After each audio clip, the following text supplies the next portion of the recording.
हरे कृष्ण। आज हूँ सततिला एकादशी। ए सततिला एकादशी रे आपण मानक स्वागत और अभिनंदन एवं आपण को नुआ वर्ष ये मकर संक्रांति उपलक्षे आपण को हार्दिक अभिनंदन। यही मकर संक्रांति सूर्यंकर उत्तरायण गति पवित्र दिन। यही तिथि रे जो माने एकादशी व्रत पालन करती से समस्त पापरु दूर हो जाती एवं धन धान्य रे परिपूर्ण हो जाए तांको गृह एवं से सबु रोगरु मुक्त हो जाती। तेणु ये एकादशी तिथि विषय रे कहवाक जाई मु गोटे कहानी कहूँ। नारद मुनि कृष्ण को भगवान कृष्ण को कहते, हे भगवान आपण यही विषय कहतु जे एकादशी व्रत पालन करथिबा जड़े पृथ्वी पर जड़े ब्राह्मण और मर्त्यलोकर जड़े ब्राह्मण ये एकादशी व्रत निष्ठार सहित पालन करथिले एवं से यही ब्राह्मण जनिक बहु तपस्या करथिले एवं दान मध्य देथिले। केवल अन्न दान देई नथिले किंतु से केबे एकादशी व्रत पालन करि नथिले। किंतु यही ब्राह्मण जेतेबेले दान करी करी शेषरे दिने जड़े भिक्षुक को अन्नदान दे नथिले, माटी खंडे देथिले। जड़े भिक्षुक ब्राह्मण तांको द्वार आसी फेरीथिला।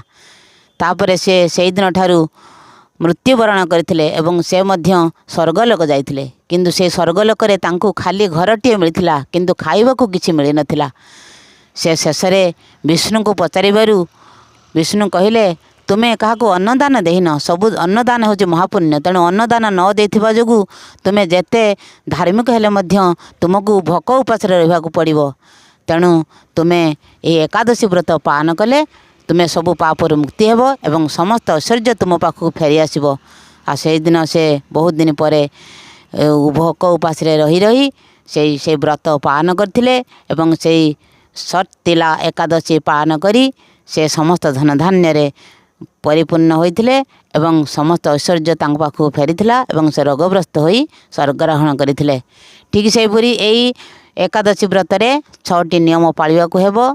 से 6टी नियम हैला, प्रथम रे राशि तिल रे स्नान करंतु एवं राशि तिल बा राशि को बाटी पेस्ट तैयारी करी देहरे माखंतु एवं राशि तेल रे हवन बा यज्ञ रे राशि पकांतु एवं राशि लडू तैयारी करी खांतु एवं किछि ना किछि परिमाण राशि अन्य को दान करंतु।